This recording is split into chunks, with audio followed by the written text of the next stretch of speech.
fiesta season once more. And you know what that means? Marami na naman ang magsasharon kuneta sa handaan or commonly known as the people na mahilig magbalot ng take home. Yan yung mga tipong may, may sa pinto pa lang pagpasok sa party may dala ng ziplock. Ziplock lang ba? Exactly, it's a Tupperware. Hindi mawawala kapag may fiestahan ang mga kupit handa ng mga kaibigan o kapitbahay mo. Hi. And you know what? The first food to be gone is always the beloved lumpiang Shanghai. True. On tonight's episode, yan ang pag-uusapan natin yung handang lagi nawawala, yung buko pandan na natapon, yung buko salad na laging unang nauubos na hindi mo maintindihan. Tapos pag tinanong mo lahat ng kumakain doon, nakakain kayo? Sabihin nila sa'yo, hindi. Tapos pag tinanong mo kaisa-isang tao na pinaghihinalaan mo, sasabihin niya, sarap nga ng buko salad. Dahil kung nakain. Alam mo na. So yung mga ganun story, pag babasahin namin and we'll react to it, mga fiesta handaans that are borderline mysterious and shocking due to disappearing food. This is Snap. Paubos yung baboy na tira sa inyo papaya. Oh my.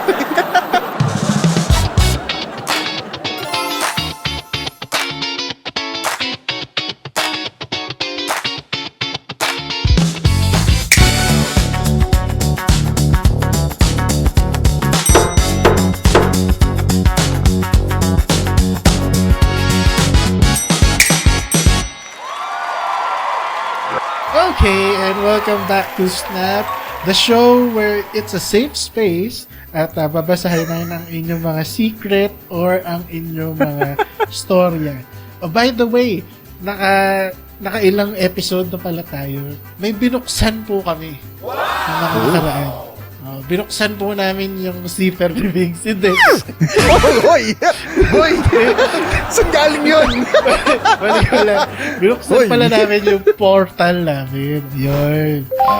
Portal namin kung saan, if you want to share a story or just rant, you can send it to Snap. Nakalimutan ko yung QR code.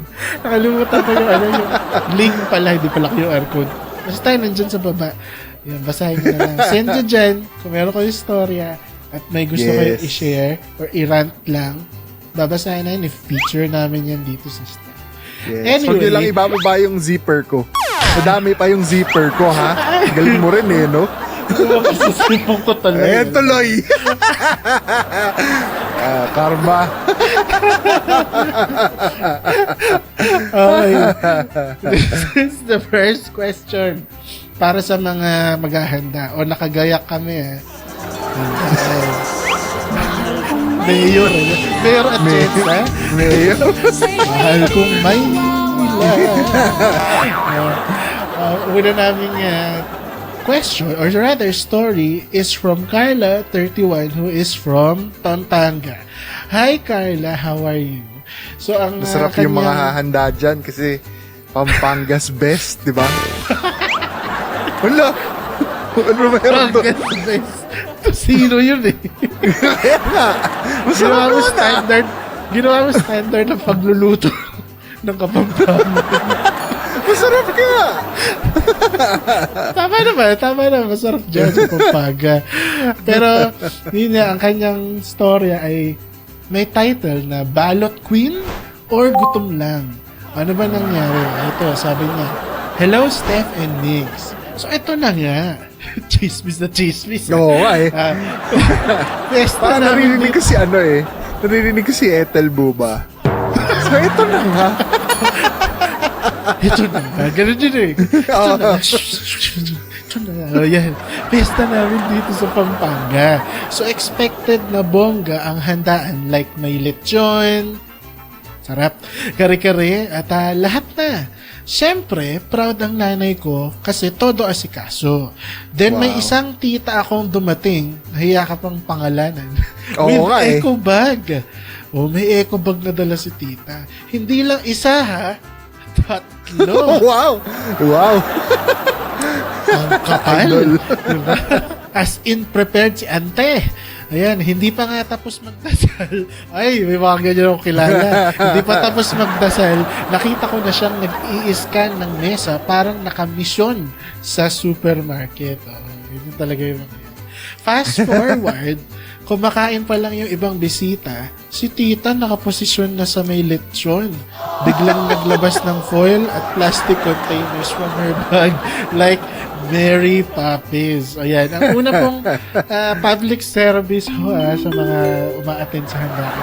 Una pong parte ng lechon na nawawala, na dapat yung abangan, ay ang leeg. Hindi Nandun kasi yung balat na masarap eh. Oo, yung parang pakindi na sa Oo. Tapos may sa crispy. May Mang Tomas. Sarap. Anyway, ang malala pa, nung nag-announce si mama na kain pa kayo, sumagot si tita, oo, nagbabalot pa ako. After 1 hour, wala na halos tira. Tapos kami pang pamilya, nag-uulam ng atsara. O, diba? Grabe. Naubos yung baboy, natira sa inyo papaya. Atsara. Oo nga eh.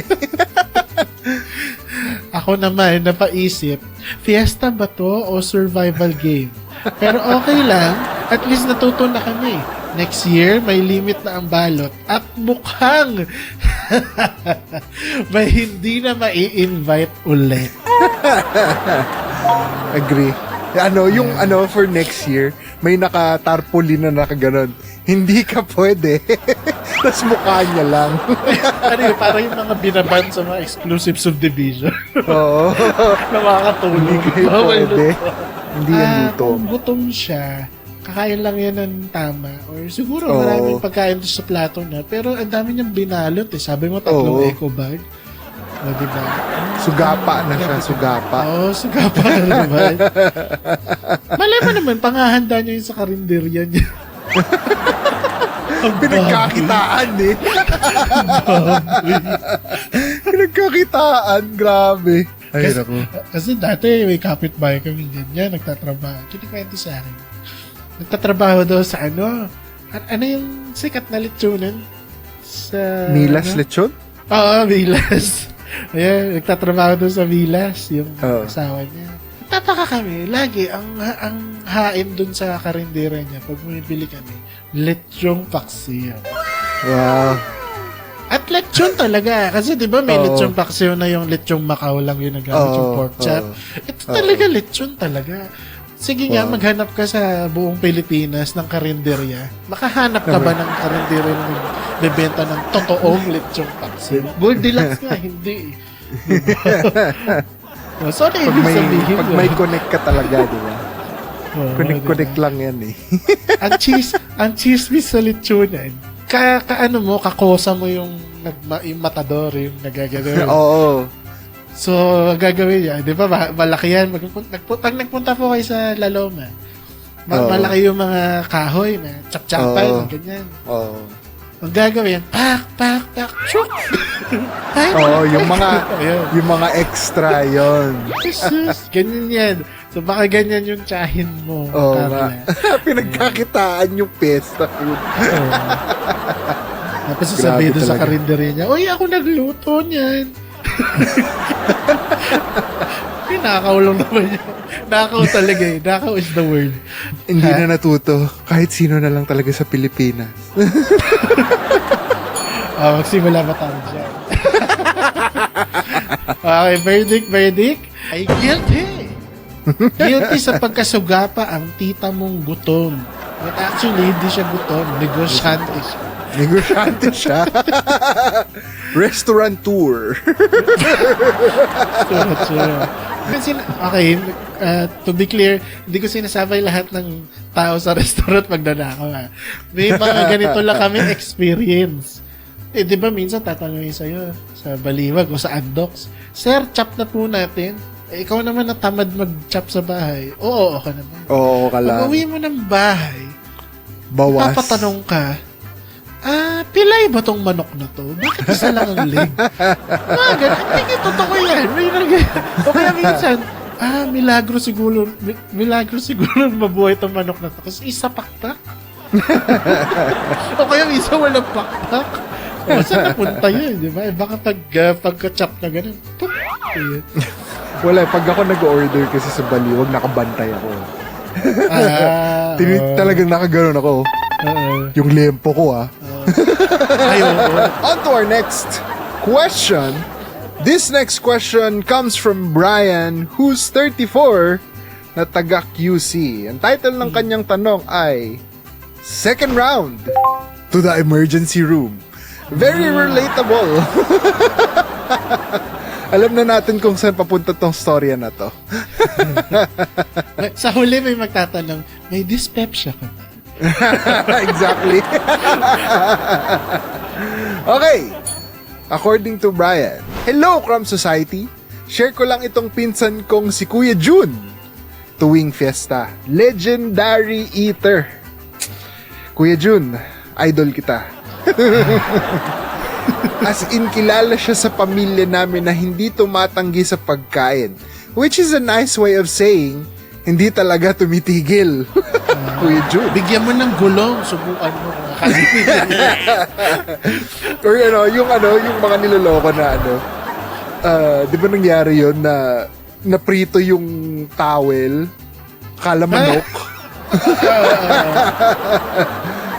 Yan yung pakain mo kay Kuya Jun. Pagkapangas niya gano'n. Sarap ito Alam mo, tuwala yun. So ayun, fiesta sa bahay ng lola ko. First round pa lang, nakadalawang plato na siya.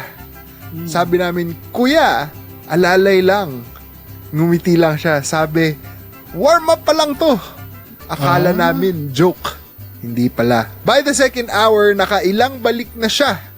Yung lechon na naman. Ay, naku, nakakaguto. Yung lechon, visibly kinakabahan na. Yung lechon yung kinabahan. Tapos biglang tumahimik si Kuya Jun. Nakatulala lang sa upuan. Akala namin busog na. Yun pala, inaantay lang niya bumaba yung kinain para makapag third round ulit. Grabe ka, Kuya Jun. Plot twist. After everything, biglang humiga sa sofa. Hawak inatake na. Di pa. Hawak chan. Okay. Hawak chan, tapos sinabi, parang mali yata desisyon ko. Ayun na. Masakit na pala tiyan niya. Long story short, tinakbo na namin siya sa emergency kasi di na niya mapigilan ang sakit ng tiyan niya. Ayun na nga. Ayan. Rule number 1. Ano nga yung sabi ng mga matatanda? Ano? Nasa huli ang pag-iimpat. Pagiging single? Ang pagsisis. Ipasok mo pa yun. Oy, hindi ako si Migs kung hindi ko magagawa yan. Hindi mo na kayang kumain, wag mong ipilit. Mahirap po ang dyspepsia. Mahirap ang buti hindi nga kung matunawan. dyspepsia lang inabot niya.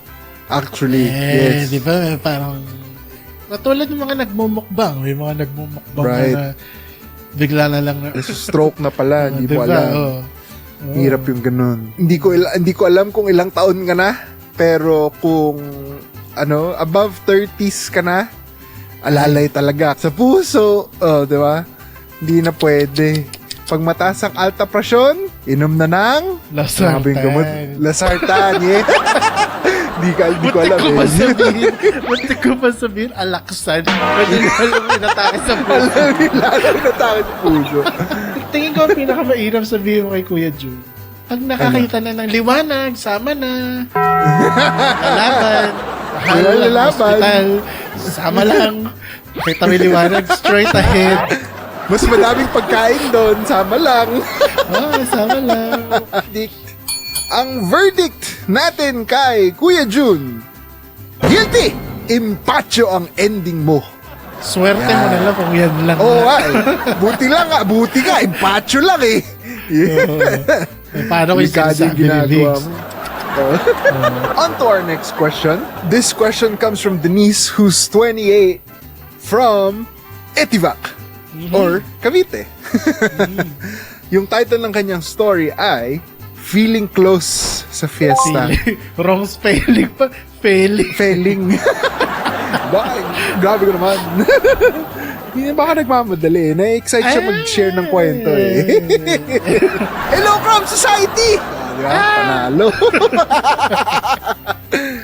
I swear, may mga tao talagang hindi mo alam saan galing pero biglang part na ng pamilya nyo. Madami akong kilalang ganyan. So ayun, may handaan kami sa bahay. Usually mga kapitbahay, relatives, ganun. Tapos may isang guy na pumasok. Nakapolo. Confident. Parang kilala lahat. Akala namin friend ng kuya ko. Si kuya naman, akala friend ng tito ko. Si tito, akala friend ni mama. Gets mo na. Walang umamin kung sino nag-invite. Kaya kaya nagkakaroon tayo ng serial killers eh. Kaya papasok pa lang Serial natin killers. Diretso na. Hindi pwedeng magnanakaw lang. Hindi. Serial kill. Siguro for the kids in BGC and Ayala, maybe you don't understand what we're talking about, but if you go to the province, like example sa Quezon, alam niyo yung Tahiyas, di ba? Talagang ang bahay dun, open to all. Open to all. Pasok ka lang. Kahit nga foreigner, kahit puti, pwede pumasok, makikain. So, totoo po yan. Hindi po to joke, ha? Hindi to drama sa TV or whatever. This is true. Para sa mga social dyan na hindi pa naka-experience ng face. Yung malayo ko pa lang, sisigaw, shot! Tapos may nakaabang sa yung baso. Hindi ka makakadayan pag hindi mo nilagok yun. Exactly. Anyway, back to the story. Si kuya mo, kumain ha. Walang hiya levels. Nakipagkwentuhan pa sa lola ko. Tinawag siya lola after 10 minutes. Nakapag-dessert, nakapag-second round, naka-soft drinks, full experience. Idol kita. Hindi ko kaya to. Sobrang kapal ng mukha mo. Nung paalis na siya, nagsabi pa ng salamat po. Sarap ng handa nyo ha.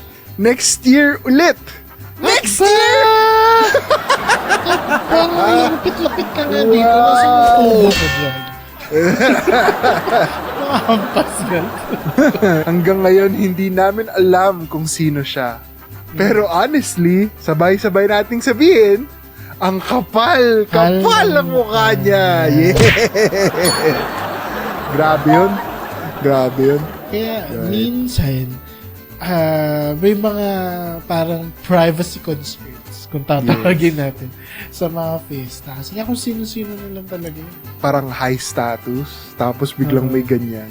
Nakakatakot kasi syempre, hindi mo alam, baka mamaya, Kidnapping kayo lahat. Exactly, di ba? Verdict! Guilty! Malamang akyat bahay yan. Exactly. Na-survey na yung bahay niyo. Oo. Yung mga kumakaluskos sa bubong nyo, siya yun. Gabi. Akala niya tik-tik. Paggabi. Hindi. Akyat bahay po yan. So, alam naman natin na May is fiesta season, as we've mentioned. Tandaan natin na kahit kayo inimbita, kapag may fiesta, hindi automatically na sinasabi na you can eat all you want. Right. Yes, eat all you want, but not eat all you want. Gets you right? Diba? Give some, sasabihin ko, a bit of professionalism. Ano ba? How can we put? Kailangan mo ng delikadesa. Yeah.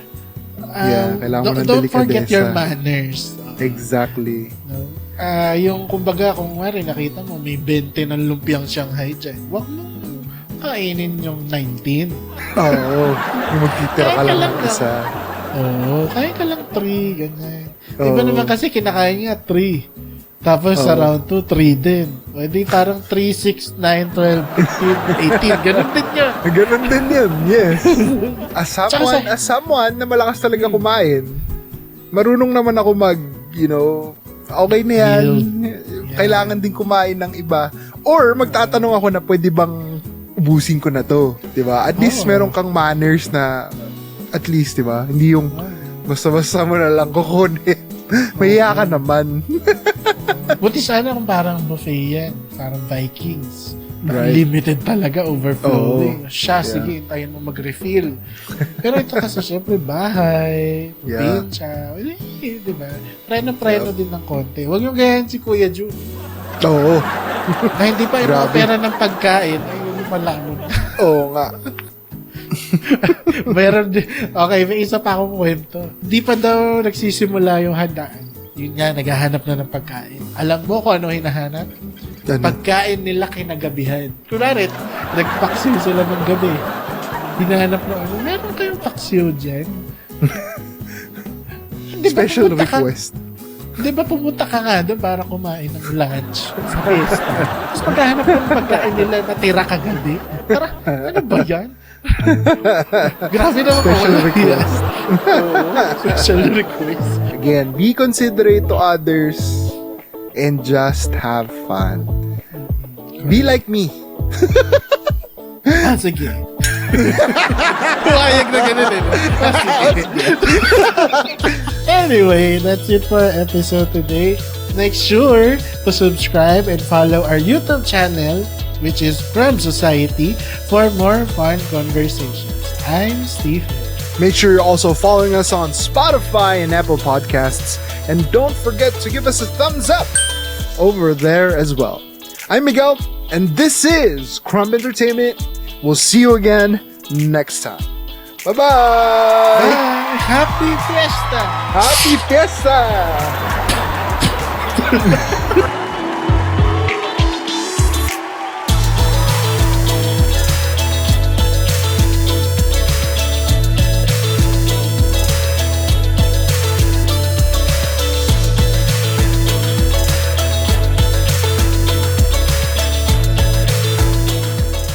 Studio Crumb.